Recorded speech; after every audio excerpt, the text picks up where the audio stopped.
अस्सलाम वालेकुम, आप देख रहे हैं फखर न्यूज़ और मैं हूं सादिया बतूल। खबरों का सिलसिला शुरू करते हुए सबसे पहले शामिल करेंगे आज की अहम खबरें। Hyderabad chief executive officer Hesco की हिदायत पर कासिमाबाद डिवीजन में रिकवरी मुहिम तेज, नादहिंदगान के खिलाफ कार्रवाइयां जारी। Report Mahnaz Shah. Hyderabad chief executive officer HESCO जनाब फैजुल्लाह डाहरी और chief operating officer HESCO Ejaz Sheikh की खसूसी हिदायत पर बिजली चोरी और नादहिंदगान के खिलाफ भरपूर रिकवरी ऑपरेशन जारी है। इस सिलसिले में हफ्ता 30 मई 2026 को कासिमाबाद डिवीजन के सिटीजन कॉलोनी सब डिवीजन में खसूसी रिकवरी मुहिम चलाई गई। मुहिम की निगरानी SDO सिटीजन कॉलोनी ने की, जबकि DCO गैंग्स ने फील्ड में मुतहरिक किरदार अदा करते हुए मुख्तलिफ इलाकों में बकायाजात की वसूली के लिए कार्रवाइयाँ अंजाम दी। ऑपरेशन के दौरान नादहिंदगान से वाजिबात की वसूली की गई, जबकि बिलों की अदम अदायगी पर मुतादिद सारिफिन के बिजली के कनेक्शन भी मुनक़ता किए गए। हेस्को इंतज़ामिया ने सारिफिन से अपील की कि वो अपने बिजली के बिल बर वक्त अदा करें ताकि कानूनी कार्रवाई, जुर्मानों और बिजली की फरहमी की मुअत्तली से बचा जा सके। हुकाम का कहना है कि रिकवरी मुहिम और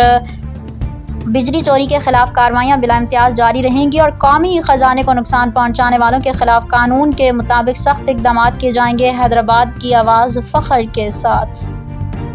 फिलवक्त के लिए इतना ही। मज़ीद खबरों और अपडेट्स के लिए देखते रहिए फखर न्यूज़ HD।